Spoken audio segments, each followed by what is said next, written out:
criança? Rápido, pastor, é rápido. Mas Deus falou de uma maneira hoje tremenda, das multiformas que Deus fala. Ele falou através de uma música hoje pela manhã, que eu não vou cantar. Como eu não sei, meu inglês não é nada fluente, enfim. Eu gosto muito de muitas melodias em inglês, mas às vezes eu preciso pesquisar a tradução. E a música fala exatamente assim: quando você estiver abatido e com problemas, e precisar de uma mão para ajudar, e nada estiver dando certo, feche os seus olhos. Eu vou chorar. Não, eu vou chorar porque eu vou chorar, não é a letra da música. Feche os seus olhos e pense em mim, e logo eu estarei aí, para iluminar até mesmo suas noites mais sombrias. Apenas chame o meu nome, e você sabe, onde quer que eu esteja, eu irei correndo para te ver novamente. Inverno, primavera, verão ou outono, tudo que você tem que fazer é chamar, e eu estarei aí. Sim, sim, sim, você tem um amigo. Se o céu acima de você tornar-se escuro e cheio de nuvens, e aquele antigo vento do norte começar a soprar, mantenha sua cabeça sã e chame meu nome em alta voz, e logo eu estarei batendo na sua porta. Apenas chame o meu nome, e você sabe, onde quer que eu esteja, eu virei correndo para te encontrar novamente. Inverno, primavera, verão ou outono, tudo que você tem de fazer é chamar, e eu estarei aí. Sim, sim, sim. Ei, não é bom saber que você tem um amigo? As pessoas podem ser tão frias, elas te magoarão e te abandonarão. Então elas te tomarão, e se você permitir-lhes, ó sim, mas não permita-lhes. Apenas chame alto o meu nome, e você sabe, onde quer que eu esteja, eu virei correndo para te encontrar novamente. Você não entende? Inverno, primavera, verão e outono. Ei, agora tudo que você tem de fazer é chamar. Senhor, eu estarei lá. Sim, eu estarei. Você tem um amigo, você tem um amigo. E ele termina: não é bom saber? Você tem um amigo. Essa música não é... Essa música embalou muitos bailinhos, acho que na época do Arnaldo. You Got a Friend. E de vários outros irmãos que estão dando risada aqui também. Dá cor em muita letra da nova geração hoje em dia. Mas eu simplesmente vi a trajetória de Deus na minha vida. Quantas vezes Ele me serviu de referência. E Ele se fez presente como um amigo. Talvez eu esteja chorando, parece que eu estou vivendo um momento ruim. Pelo contrário, eu estou vivendo momentos muito bons. Casado agora com a Juliana. Mas eu queria deixar essa palavra. Que nós temos um amigo. Né? Em todas as ocasiões e todas as estações. Seja outono, inverno, verão, enfim. Nós temos um amigo. Vamos lá. Espero que os irmãos louvem comigo. Essa é uma do meu repertório também de 3 músicas que eu tenho ao longo desses anos.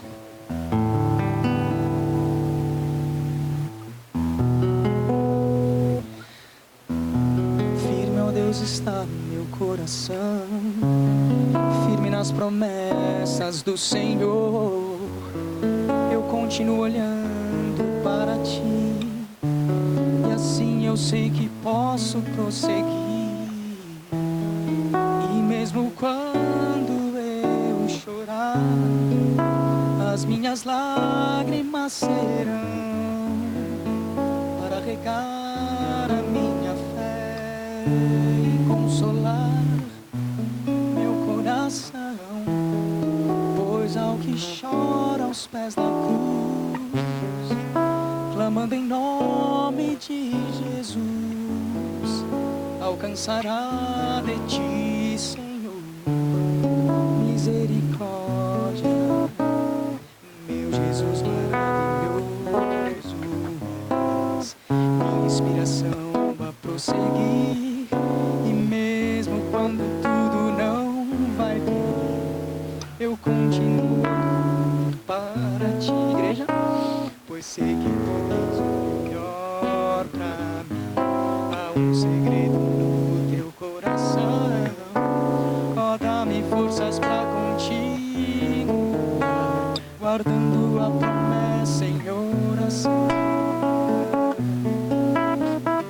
Firme, ó Deus, está o meu coração, firme nas promessas do Senhor. Eu continuo olhando para ti, e assim eu sei que posso prosseguir. E mesmo quando eu chorar, as minhas lágrimas serão para regar a minha fé e consolar meu coração, pois o que chora aos pés da cruz, clamando em nome de Jesus, alcançará de ti, Senhor, misericórdia. Teu grande amor não cessa, eterno, não tem fim. Tão grande és tu, Senhor, tão grande és pra mim. A graça é meu refúgio, descanso no teu poder.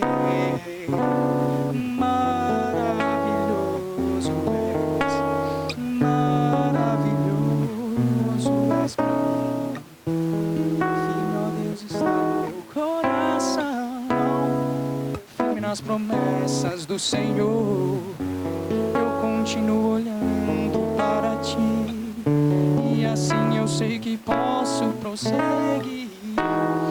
E mesmo quando eu chorar, as minhas lágrimas serão para regar a minha fé e consolar o meu coração, pois o que chora aos pés da cruz, clamando em nome de Jesus, alcançará de ti, Senhor, misericórdia, graça e luz.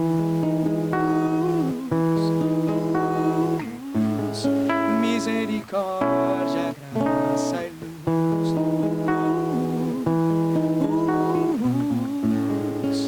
Misericórdia, graça e luz. Amém. Amém, igreja.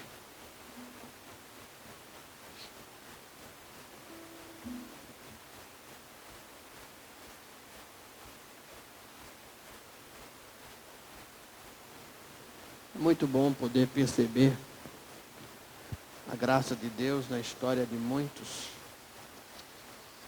por aqui, que aqui estão, que por aqui passaram. Isso é uma das oportunidades de um tempo longo. Há algo que me enche, além da própria comunidade, que me enche de muita alegria e um senso de dever cumprido.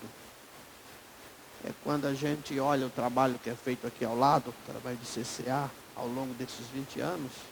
Agora em outubro completaremos 20 anos, né? Dia 22, né, se não me engano.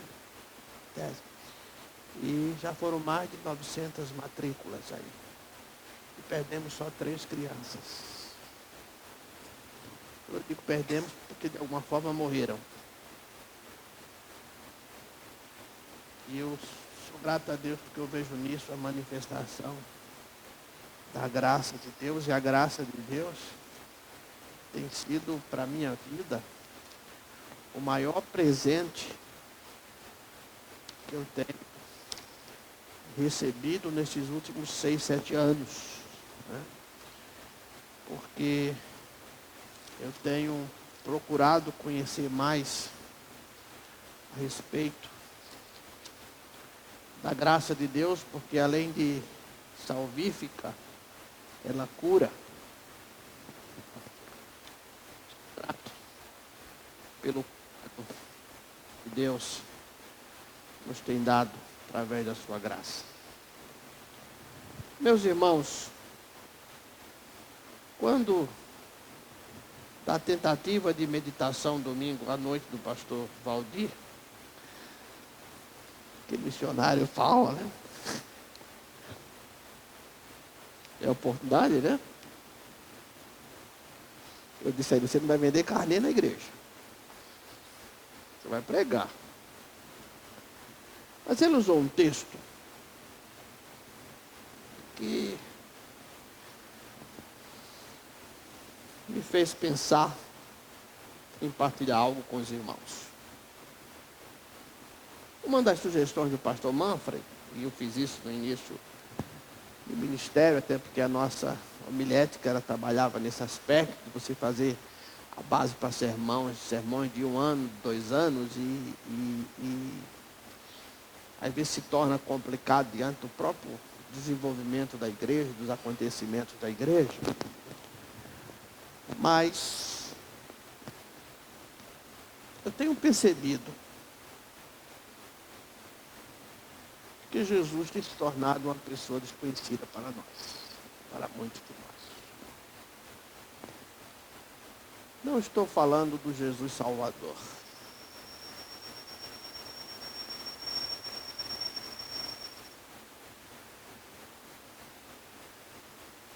Estou falando do Jesus, Filho de Deus, o Jesus histórico,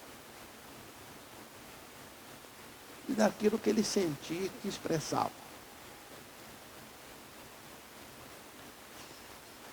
Então, em algumas oportunidades,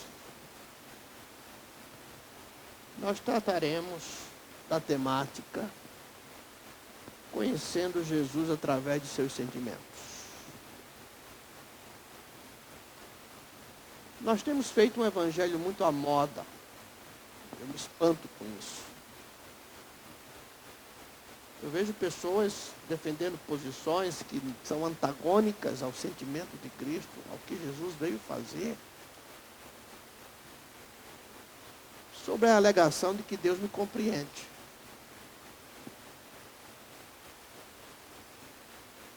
O fato de Deus nos compreender não quer dizer que estejamos certos.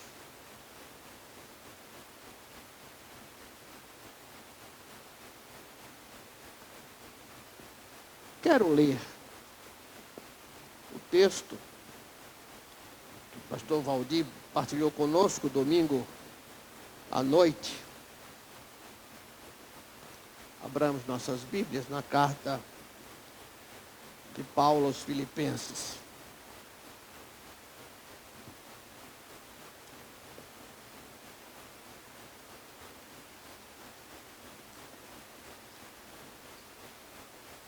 Diz assim a palavra do Senhor: tende em vós aquele sentimento que houve também em Cristo Jesus. Filipenses 2, 5. O qual, subsistindo em forma de Deus, não considerou o ser igual a Deus, coisa que se devia agarrar com unhas e dentes. Mas esvaziou-se a si mesmo, tomando a forma de servo, tornando-se semelhante aos homens. E achado na forma de homem, humilhou-se a si mesmo, tornando-se obediente até a morte, e morte de cruz. Pelo que também Deus o exaltou soberanamente, e lhe deu um nome que é sobre todo nome, para que ao nome de Jesus se dobre todo o joelho dos que estão nos céus e na terra e debaixo da terra, e toda língua confesse que Jesus Cristo é Senhor, para a glória de Deus Pai.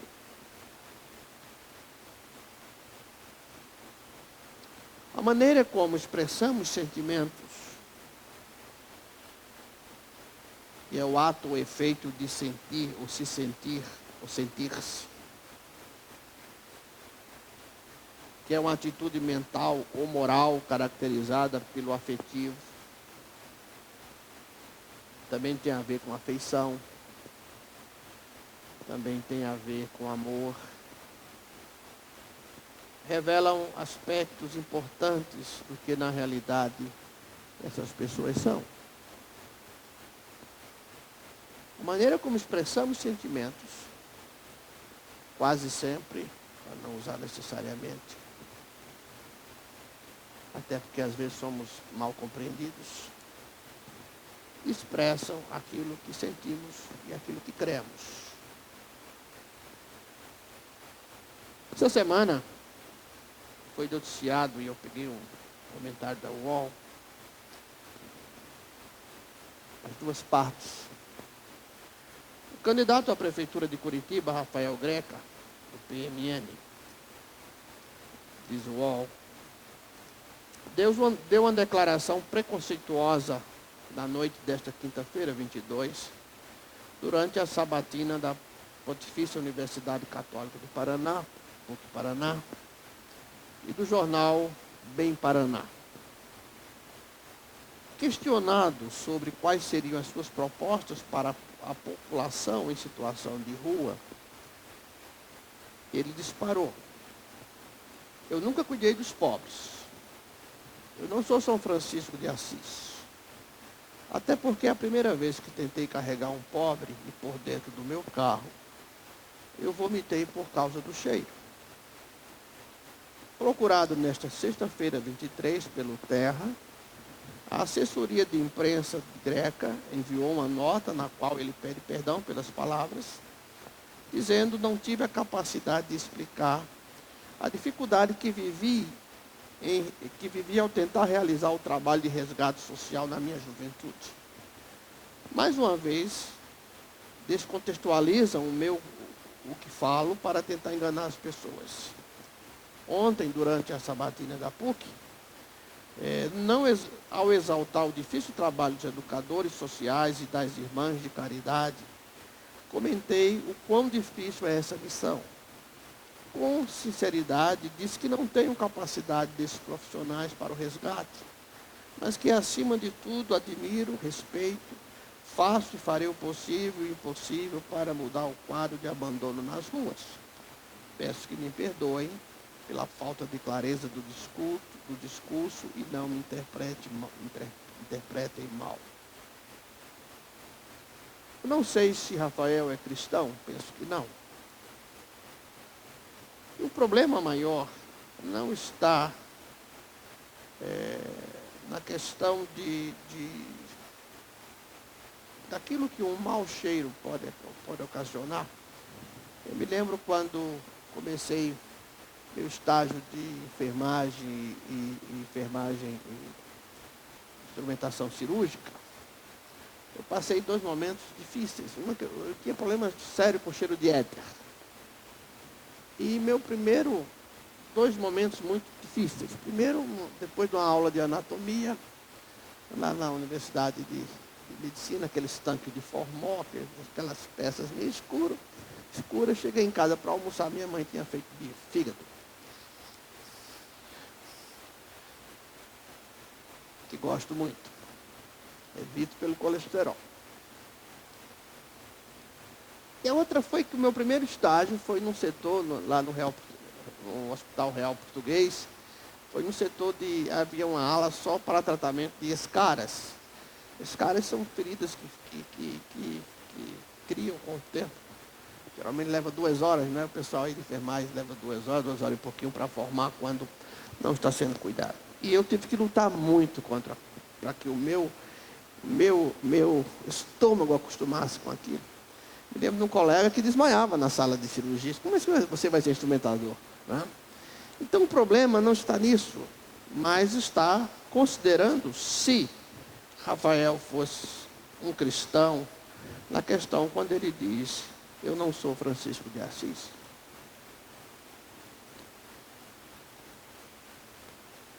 Isso faz com que possamos ter cuidado com as nossas palavras.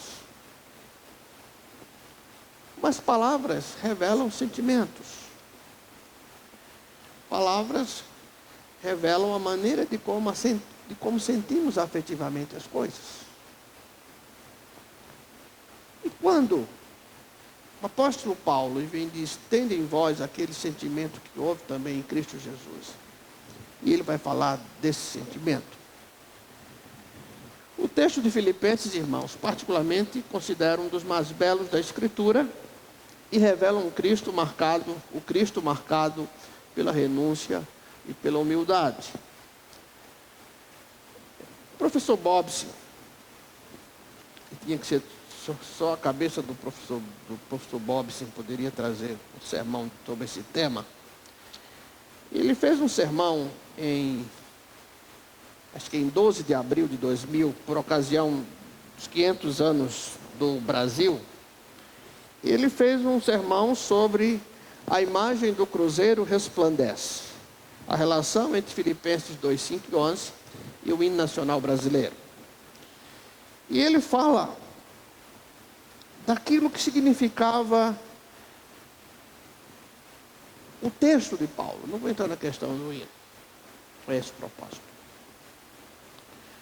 Mas ele diz que, para quem Paulo falava, era um povo que entendia o rebaixamento, a linguagem do rebaixamento e da exaltação.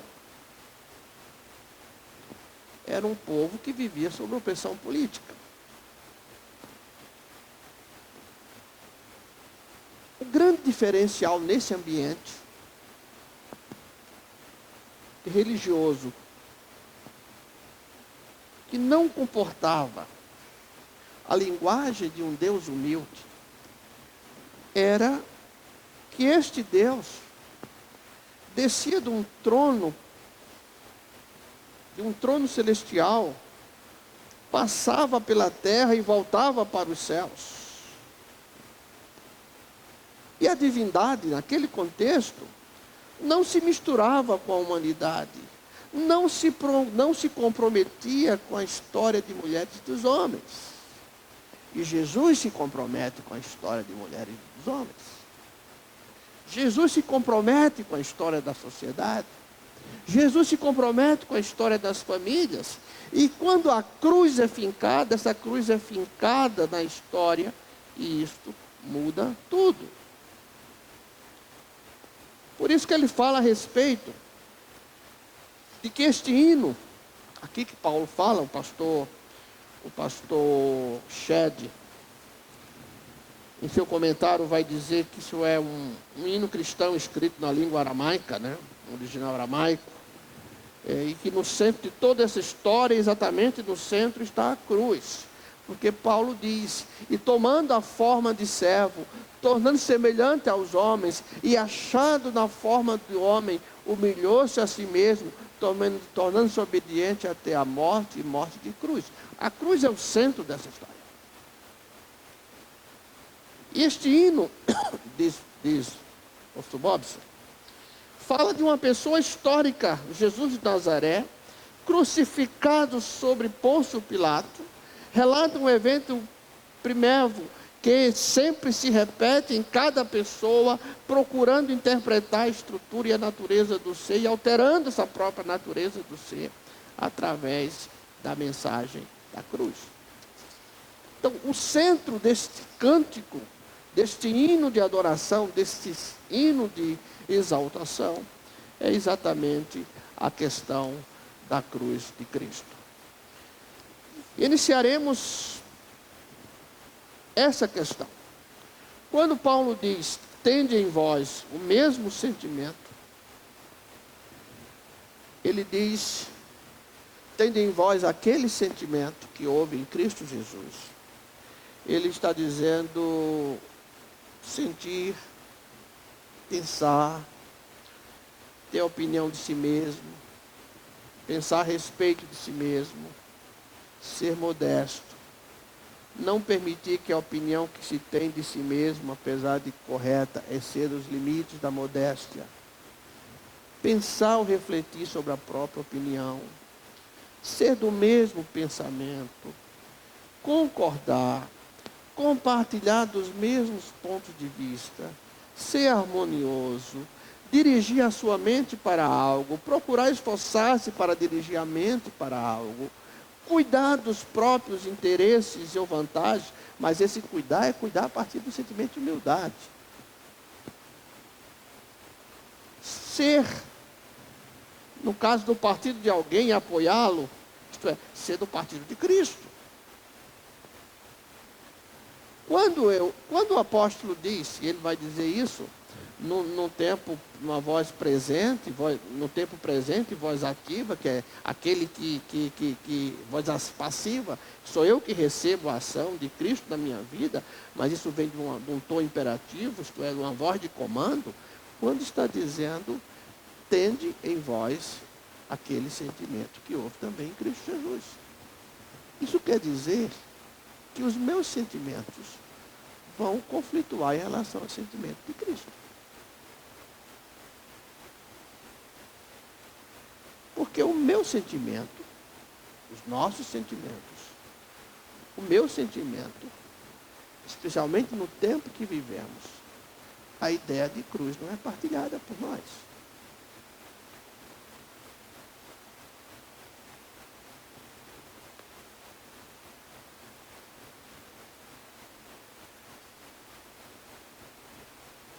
Por isso, eu me proponho a partir do Evangelho de Lucas, iniciarmos uma caminhada para melhor conhecermos o nosso Salvador. Nessa caminhada, procuraremos deixar o esconderijo da divindade de Cristo. Jesus era e é plenamente divino. Isso não tem questão.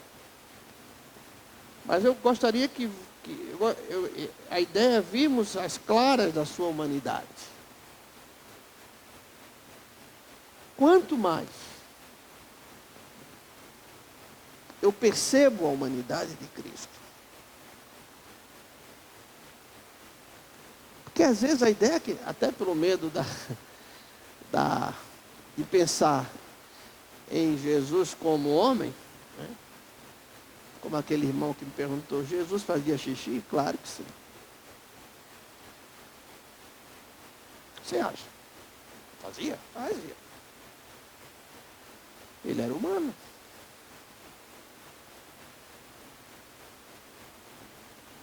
Mas às vezes nós nos protegemos na divindade de Cristo para justificarmos algumas atitudes em nossas vidas que, se pensássemos na humanidade de Cristo, seriam confrontadas a partir do próprio exemplo de Cristo. Jesus, divino, sem dúvida. 1 João 1,14 fala isso, Colossenses 1, 9 a 20 fala isso. Mas eu quero iniciar esta caminhada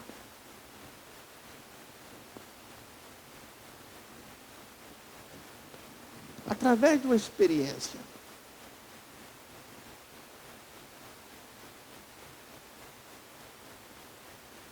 talvez das mais difíceis que Jesus passou, ou a mais difícil. Aliás, se olharmos o Getsemane, veremos que foi a experiência mais difícil.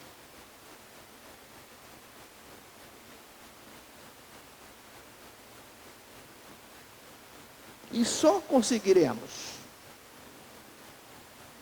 entender e trazer para as nossas vidas essa experiência se buscarmos ter o sentimento de Cristo.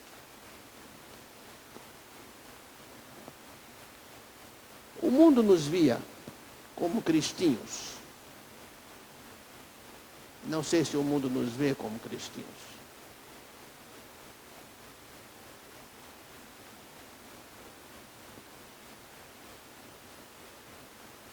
Aquele conceito pejorativo, quando usamos para uma pessoa dizendo filho de peixe, peixinho é. Servo de Cristo, cristinho é. As nossas atitudes precisam ser pertinentes a essa intimidade que temos com Cristo. Não se pode ter um Cristo de Bíblia aberta na porta apenas. Não se pode ter um Cristo apenas de domingo, no horário que você vem. Não se pode ter um Cristo apenas para momentos alegres. Não se pode ter um Cristo apenas para momentos tristes. Mas precisamos ter um Cristo que reflita e que as nossas atitudes possam refletir. Não estou falando de perfeição. Estou falando de gente que compreende a sua própria humanidade e que precisa entender. Optei pelo Evangelho de Lucas e faço um comentário do pastor John Stott, no livro Homens com uma Mensagem, uma introdução ao Novo Testamento, que diz que o Evangelho de Lucas é o mais diferenciado dos três. Lucas era gentil, forma latina do nome Lúcius, e no texto do Antigo Testamento usava a versão grega e não diretamente o hebraico. Provavelmente veio de Antioquia da Síria. Sua obra é dedicada a um benfeitor chamado Teófilo. Sua formação era superior. Médico, recebeu formação em Tarso. E usa cerca de 800 novas palavras que Marcos e Mateus, em relação a Marcos e Mateus. Seu grego é bom. Seu estilo semelhante das cartas de Hebreus, o mais elegante do Novo Testamento. Era um historiador fundamentado na investigação. Por que usei Lucas? Porque Lucas é o único que vai usar o texto que nós vamos ler no capítulo 23. Mateus, Marcos, o primeiro evangelho escrito, e Mateus, eles vão fazer alusão a esse acontecimento, mas vão deixar de incluir uma expressão, uma passagem, que para alguns é tido, que não consta nos manuscritos mais antigos, mas que é totalmente coerente com aquilo que Jesus veio ensinar e veio fazer. Então, apesar de não se constar no mais antigo, não conflitua com aquilo que Jesus sente. E é tido, então, como uma das primeiras palavras da cruz. Leamos Lucas capítulo 23, versículos 33 a 35.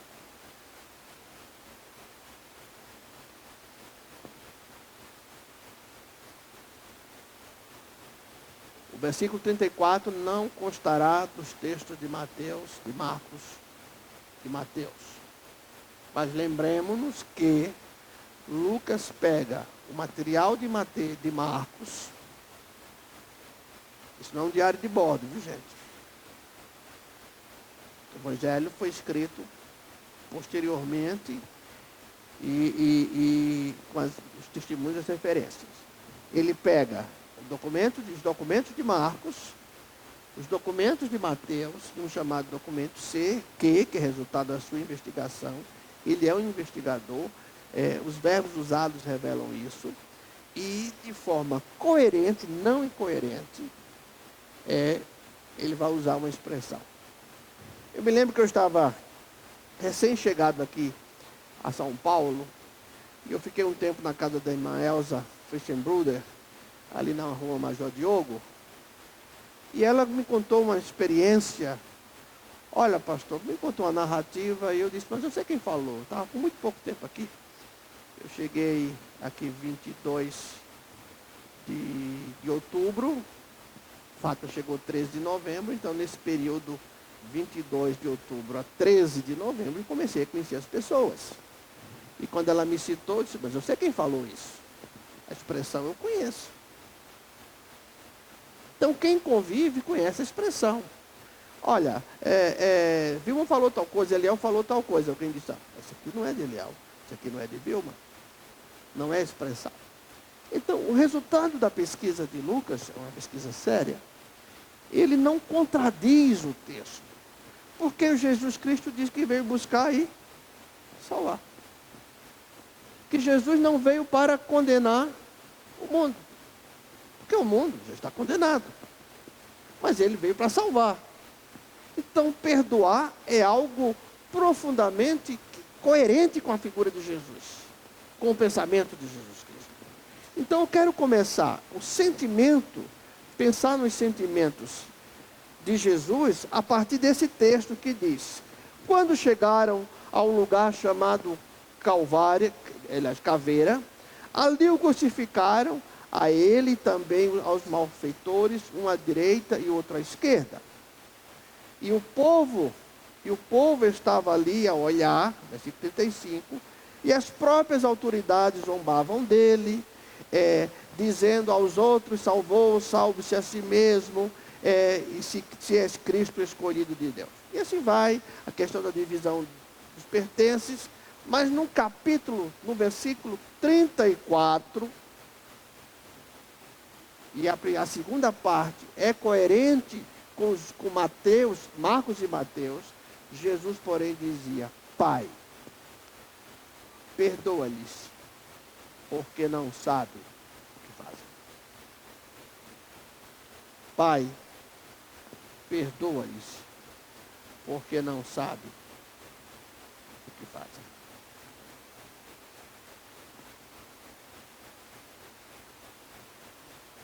No momento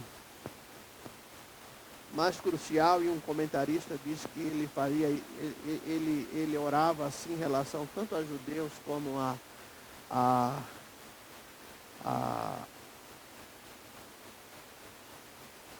romanos. Eu acho que aqui cabe uma oportunidade de você pesquisar vítimas que perdoaram seus algozes. Se você encontrar isso na internet, é bom saber isso. Vítimas, não a síndrome de Estocolmo, né? Mas vítimas que perdoaram seus algozes. Jesus aqui nos dá uma lição de sentimento de perdão. Na cantata de John Peterson, se não me engano, As 7 Palavras da Cruz, perdão é apontada como a primeira palavra da cruz. Pai, perdoa-lhes, porque não sabem o que faz. Ele aparece num tempo chamado Auristo, onde o tempo não é importante, mas o importante é a ação. A voz é ativa, essa decisão é minha. Eu sou o sujeito da ação, quem perdoa sou eu. Quando ele diz Pai, perdoa, porque ele já estava perdoando.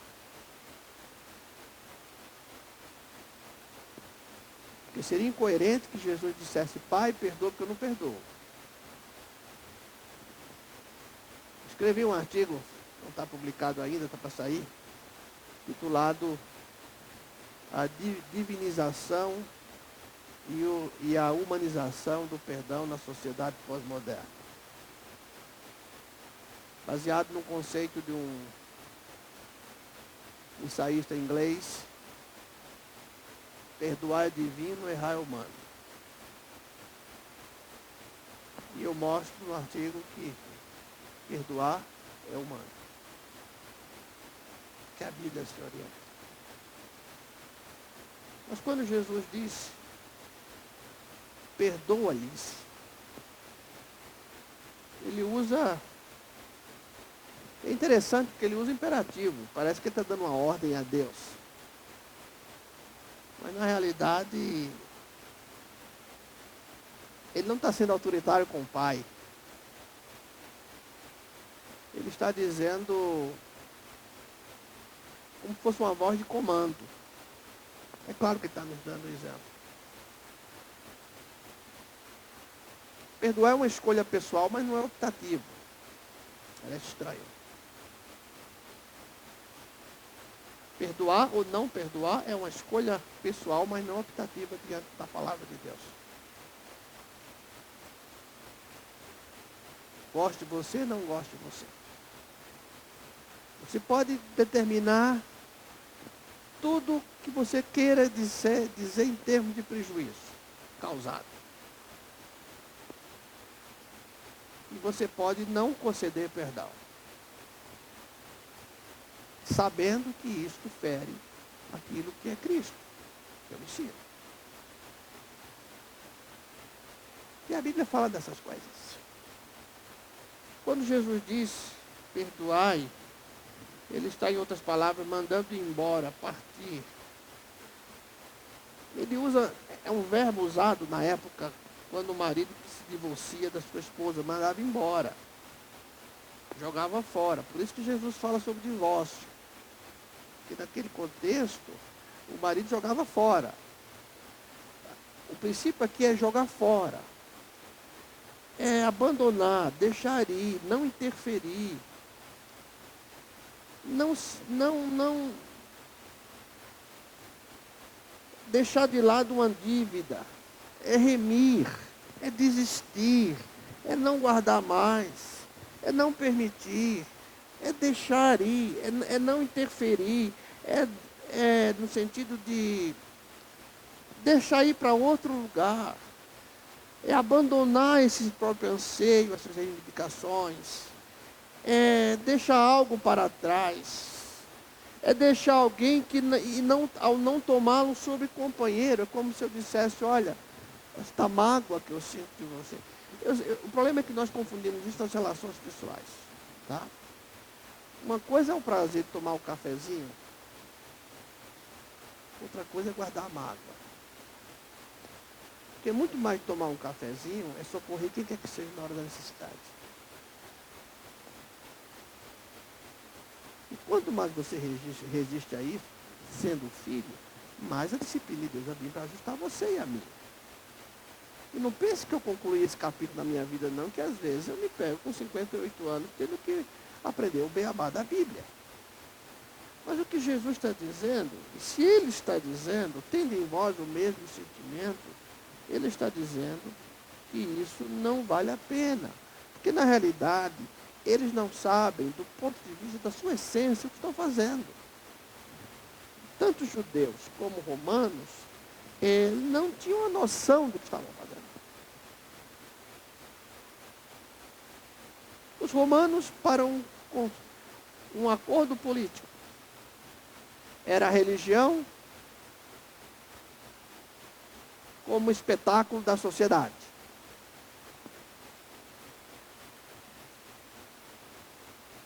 A religião faz sempre seus conchavos com poderes da sociedade, para manter a sociedade do espetáculo.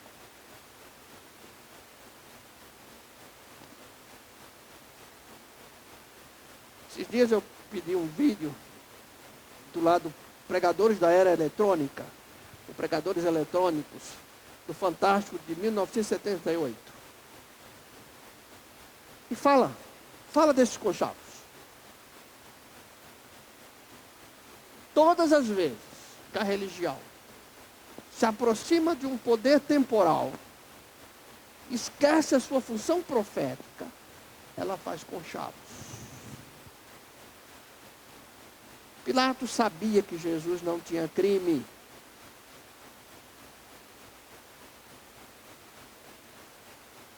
Tem um livro muito bom do filósofo italiano sobre isso. Pilatos sabia que Jesus não tinha crime. Ele mesmo disse. E por que ele julgou? E por que Jesus foi condenado? Por causa da religião.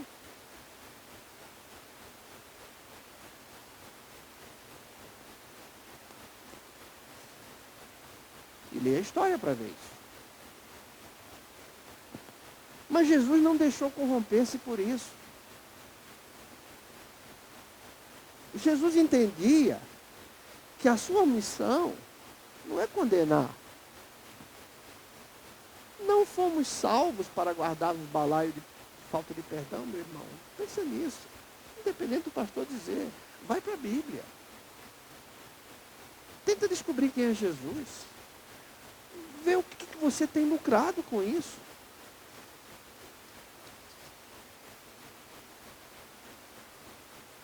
Eu não merecia e não mereço salvação. É graça.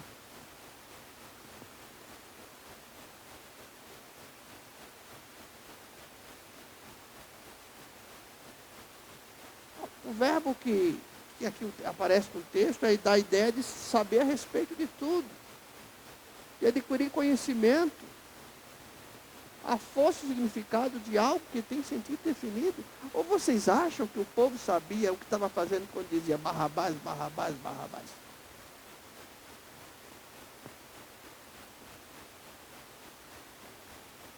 Foram influenciados pela mídia religiosa da época. Mas Jesus não se deixou corromper por isso. Sabe, irmãos?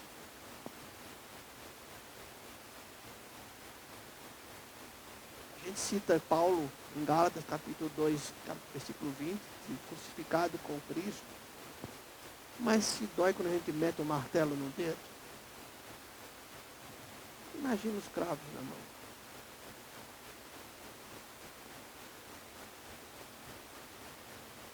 A atitude de Judas. Talvez a atitude de Judas, agora a interpretação minha, tinha ferido muito mais Jesus do que os cravos.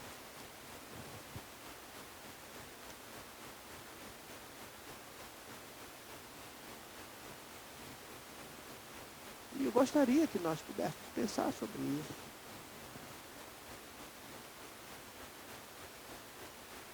Não estou isentando de culpa as pessoas, responsabilidade, mas nós temos um justo juiz que vê todas as coisas.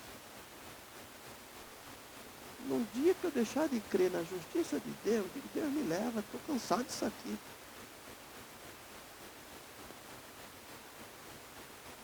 E por conhecer a justiça que perdoa, mas também a justiça que condena, né? Eu não quero isso para a minha vida. Que a palavra de Deus, se você tiver interesse, você vai encontrar resposta para isso que eu estou dizendo. Se não, você vai fechar o seu ouvido, fechar o seu coração, ficar em si mesmo, vai ficar dentro de si mesmo e vai responder perante Deus isso aí. Mas eu falei para você. Estou falando para você. Eu estou falando para mim.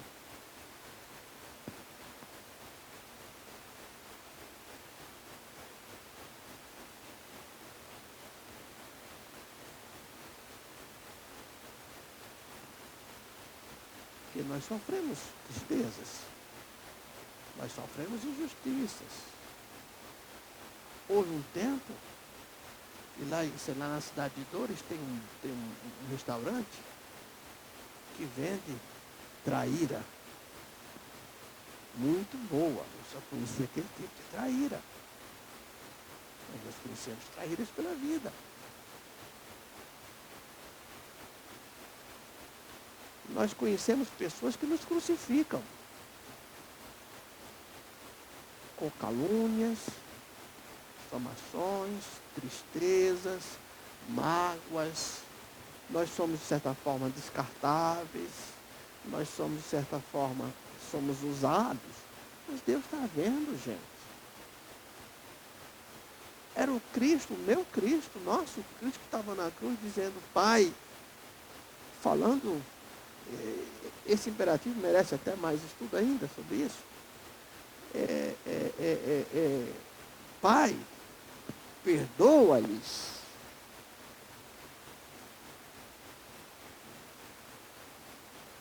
Não estava falando daquele tempo ali. O importante pela forma verbal que ele usa não é o tempo, é a ação.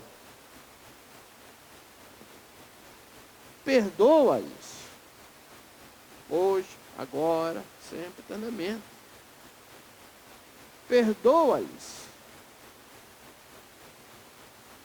Jesus diz isso de forma passiva, de forma que ele sofre a ação do próprio amor divino na vida dele, mas vai dizer isso de forma imperativa. Perdoa-lhes, ou perdoai-lhes, ou perdoai, porque não sabem. Eles não têm noção do que estão fazendo. Não têm noção do que é isso.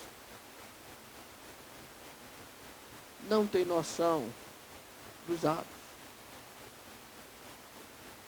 Irmãos, às vezes nós agimos com pessoas e recebemos a ação de pessoas que parece que não sabem o que fazem. Isso pode ser de filho, pode ser de irmão, pode ser de parentes, pode ser de amigos.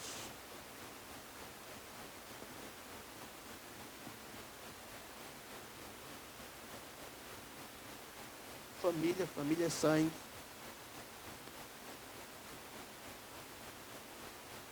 Família não significa apenas relacionamento afetivo, família é sangue. É uma abertura perigosa. Pai é pai, mãe é mãe, independente se relaciona com a gente ou não. Se é bom, se não é, se é honrado ou não é honrado.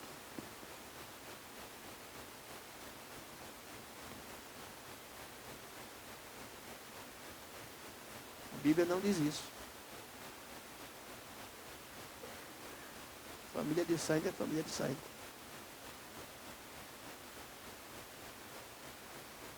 Que a Bíblia diz que ainda se ele nos abandonarem, ele porém não nos abandonará. Então a gente tem que filtrar algumas coisas, porque senão a gente vai honrar quem nos honra, vamos amar quem nos ama.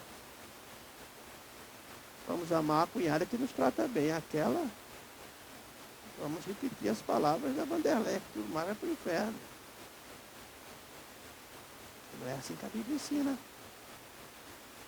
Não é assim que Jesus ensina. Não é assim que Jesus ensina. Jesus está dizendo, tendo em vós aquele mesmo sentimento.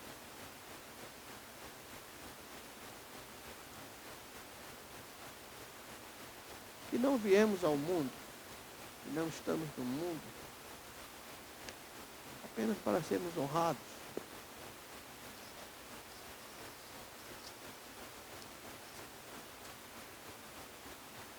Há uma teologia falsa aí que ensina que nós somos cabeça e não cauda. Vai nos povos pobres. Vai nas comunidades para ver o que é ser cauda. Se são salvos. Que são alegres. Aliás, os africanos às vezes não entendem. Porque nós somos tão sisudos no culto. Eu entendo os africanos. Que estão passando fome, mas a alegria é no Senhor. E são cauda. Não são cabeça.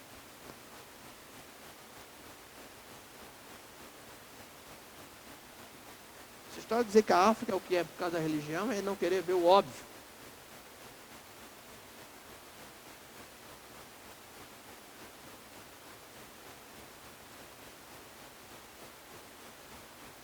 Entende, irmão?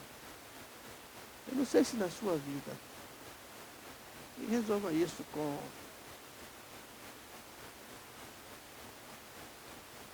Deus. Mas talvez o seu PSA espiritual está subindo.